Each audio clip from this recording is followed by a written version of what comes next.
अस्सलाम वालेकुम भाइयों बहनों और हाज़रीन इकराम। मुझे उम्मीद है कि आप सब लोग जहाँ जहाँ पर भी हैं बखैर व आफियत होंगे। बहुत दिनों के बाद, बल्कि बहुत हफ्तों के बाद मैं आपसे मुखातिब हो रहा हूँ। मैं इस वक्त पाकिस्तान से बाहर हूँ, नासाज़ी तबीयत की वजह से, इलाज के सिलसिले में। इससे आपके साथ काफ़ी हफ्तों से कोई बातचीत नहीं हो सकी,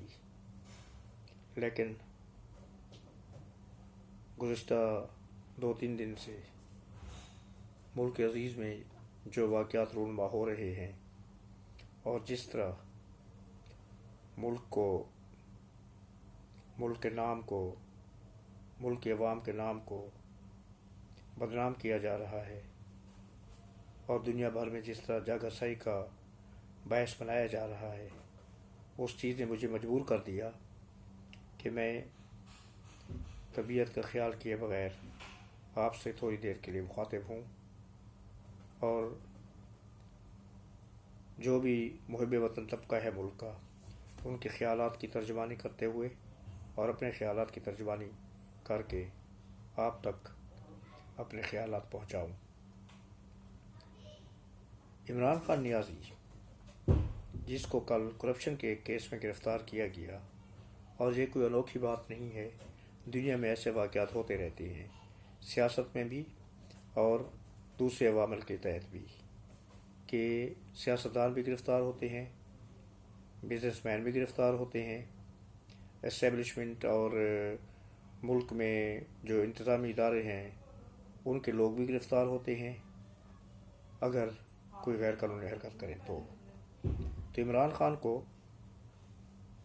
कादिर अब्दुल कादिर यूनिवर्सिटी ट्रस्ट के करप्शन के इल्ज़ाम के तहत गिरफ़्तार किया गया। इनके ऊपर ग़ालिबन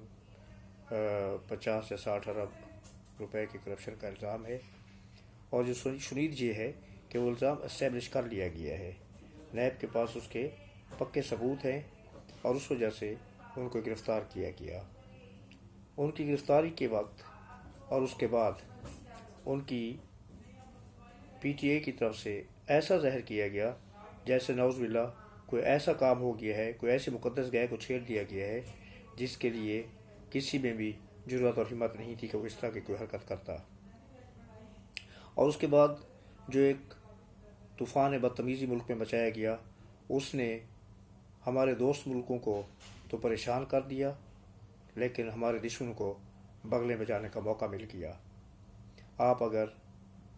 हिंदुस्तान के चैनल लगा के देखें तो आपको पता चलेगा कि हमारा दुश्मन मुल्क, हमारा पड़ोसी दुश्मन मुल्क कितना खुश हो रहा है कि वो काम जो पाकिस्तान की आज़ादी के बाद से 75 साल में दुश्मन नहीं कर सका, हमने अपने ही हाथों से दुश्मन की ख्वाहिशात को पूरा कर दिया और वो काम कर दिया। अब इन हालात में हम कैसे कह सकते हैं कि ये लोग हमारे मुल्क के खैर ख्वाह हैं और ये लोग हमारे मुल्क के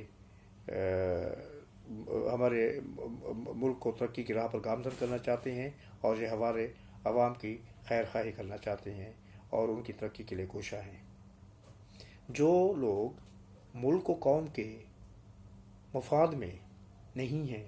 जो लोग बग़ैर सोचे समझे मुल्क को कौम को बदनाम कर रहे हैं, जो लोग बग़ैर सोचे समझे मुल्क में एक तूफ़ान बदतमीज़ी मचा रहे हैं, जो लोग सोच समझ के मंसूबे बना रहे हैं कि मुल्क को कैसे नुकसान पहुंचाया जाए। आज मैं मीडिया पर देख रहा था यास्मीन राशिद, जिसके बारे में मेरे दिल में बहुत इज़्ज़त और कदर थी। मैं ऑनेस्टली आपको बता रहा हूँ, यास्मीन राशिद, कुछ ऐसे लीडर हैं पीटीए के जिनकी मेरे दिल में बहुत इज़्ज़त थी। यास्मीन राशिद को मैं ऐसा नहीं समझता था जो कुछ उसने किया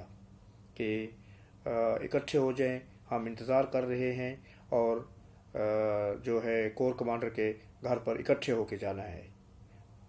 उन्होंने वहाँ पर हमला किया, तहस नहस कर दिया। मुझे आप मेरे अजीज़ों, आप मुझे अपनी याददाश्त को टटोल के ये बताएं, आपकी याददाश्त में कोई ऐसा दिन या कोई ऐसा लम्हा है पाकिस्तान के 75 साल तारीख का कि जब बड़े बड़े वाक़यात रूनुमा हुए तो किसी ने भी कोर कमांडर या हमारी आर्मी की तनसीबात पर हमला करने की कोशिश की हो या उस तरफ का रुख भी किया हो? ये एक इंतहाई सोची समझी साजिश है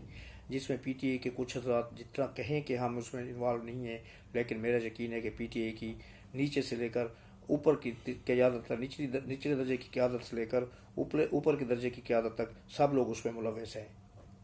اور ہم یہ چاہتے ہیں، ہماری یہ خواہش ہے کہ ان لوگوں کو قرار واقعی سزا ملنی چاہیے۔ آج DGI/SPR کا جو بیان ہے وہ اس چیز کو غمازی کر رہا ہے کہ آرمی کو اس چیز کا بہت اچھے طریقے سے ادراک ہے کہ عمران نیازی اپنی فائدے کے لیے اور اپنی ساکھ کو بچانے کے لیے کسی حد تک بھی جا سکتا ہے۔ اس کا ایک ہی ماٹو ہے کہ اگر میں نہیں تو ملک نہیں، اگر میں نہ ہوں تو ملک خدا نخواستہ خاک بدہن بالکل تباہ و برباد ہو جائے تو اس کو اس سے کوئی غرض نہیں ہے،